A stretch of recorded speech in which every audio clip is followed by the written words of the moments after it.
is a matter of faith. For dharma, we need achara. For jnana, we need vairagya. And for bhakti, we need vishwasa. Faith. If we have faith, we can see the Lord in person. That was what the next charitra shows us. First charitra, we took the history of a poor blind orphan boy called Nabadas. Next is the totally contrasting Queen of Gwalior. Everybody has the right to worship the Lord, the poor and the rich, the educated and the illiterate.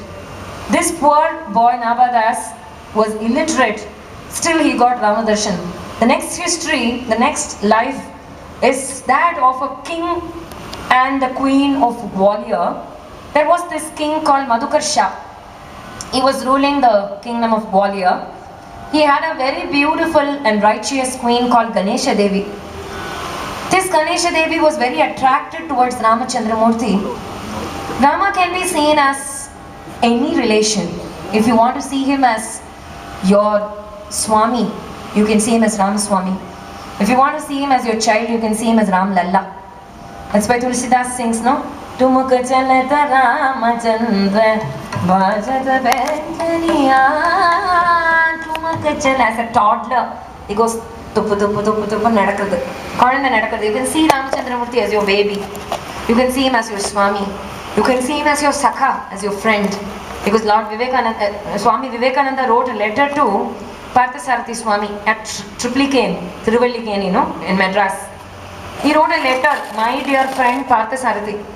Everybody thought Swami Vivekananda had some friend called Parthasarathi at Madras. You know whom the letter reached?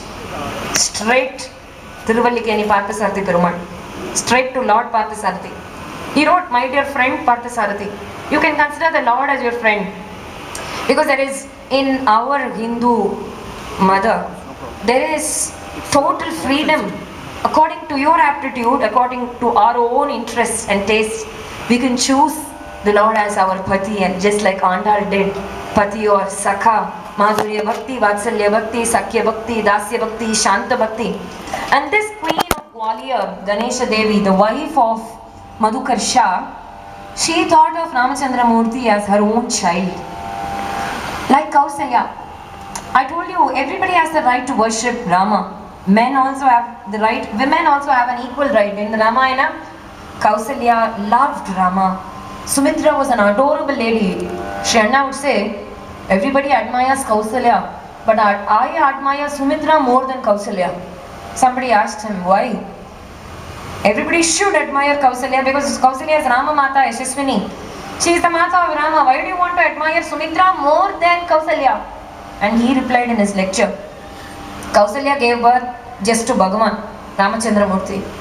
But Sumitra gave birth to two sons. One son she offered for the service of Bhagavan, and the other son she offered for the service of Bhakta. One for the Bhagavan, one for the Bhakta, whom she offered Lakshmana for the service of Ramachandra Murthy for Bhagavan. She offered Shatrughna for the service of Bharata. So Sumitra is a greater lady than Kausalya. He said, I admire and adore Sumitra. So there are so many women in Ramayana. Kausalya, Sumitra, Ahalya. She was purified by the mere dust of the feet of the Lord. She was incessantly chanting Ramanama. The humble Mandodari, even though Ravana was a Rakshasa, cruel Rakshasa, Mandodari always had that wisdom. That was why Rama gave Mandodari darshan as Vishnu, Sakshat Vishnu. He killed Vali, but he gave Tara darshan as Sakshat Vishnu. So Tara, Mandodari, Ahalya, Anasuya, so many women, Shabari, the exalted Shabari, she was just a tribal woman. Still she got Rama darshana.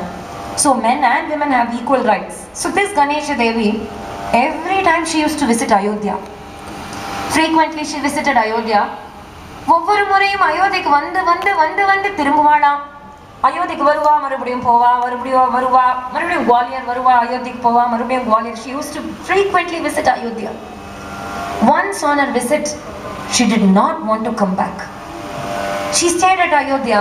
King also was a very great bhakta, but somehow he felt that it was time for her to return. So he sent repeated entreaties. He wrote to her, please come, my dear Ganesha Devi. This is the king's order.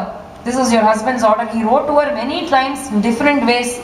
Despite repeated entreaties, she wrote a letter to King Madhukarsha. She wrote, respected King of Gwalior Madhukarsha ji, I am the mother of Ram Lalla. I cannot leave my child alone here. Who will take care of him if I go? I cannot come to the kingdom, though I know I have legal and regal responsibilities and duties. I cannot leave my child here and come back to the kingdom. Ram Lalla is not allowing me to come. Full stop. Sent the letter. The king read the letter. He was at the kingdom of Gwalior. He read the letter. He was furious. Ram Lalla is not allowing her to go. What is this letter? Immediately he wrote another letter to the queen. He wrote, if you consider Ram Lalla as your own son, if you consider Ram as your own child, isn't it the duty of the child to obey his father's and mother's words? So tell him that I am asking you to leave to the kingdom. If you want, you can take him along with you. Ask him to come along with you if you don't want to leave him there. Full stop. He sent the letter. She read the letter. She did not know what to do. Then she went into the sanctum sanctorium. This is at Ayodhya. If you had visited Ayodhya, you would have known the Kanaka Bhavana, no? The palace of Rama. It's still so beautiful there. So she went into the Kanaka Bhavana. Ganesha Devi went into the sanctum sanctorium and she said, Ram Lalla, your father has written to me. You know, he wants me and you to come along to Gwalior. I have heard from so many people that you are such a Pitru Bhakta and Matru Bhakta. Raghava, I cannot go without you. Shri Raghava Kripa Sindhu Kripa Sindhu